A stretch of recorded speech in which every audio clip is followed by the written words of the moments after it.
Ah oui, toujours sur le surnaturel.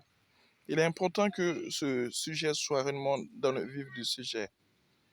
Même si beaucoup ont du mal à admettre, mais vous devrez admettre que le surnaturel reste un point central de la vie de l'être humain. Je ne parle pas des chrétiens seulement, mais je parle de façon plus générale. Même l'être qui dit qu'il ne croit pas au surnaturel, c'est l'esprit corrompu en lui qui le dit. Pourquoi? Parce que cet esprit corrompu connecté à d'autres esprits supérieurs qui veulent dominer l'homme par son ignorance, inspire des théories et des preuves pour pouvoir prouver que c'est du faux. Mais en réalité, c'est du vrai.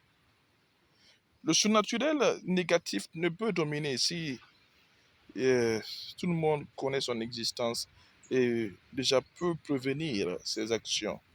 Pour cela, il faut qu'il se cache pour ne pas être connu, pour ne pas être vu, pour ne pas qu'on sache. Comme ça, quand il est dans l'ombre, il peut mieux taper.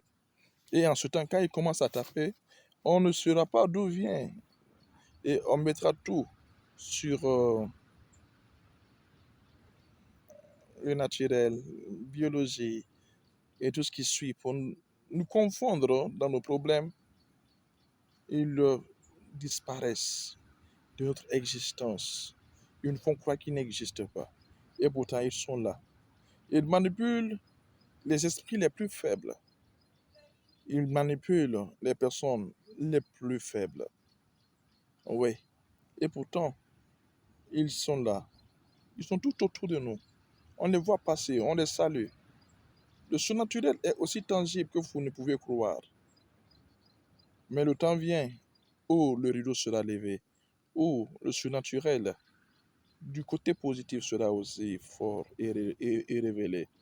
Mais les chrétiens ont mis le surnaturel dans une petite boîte, très très petite boîte.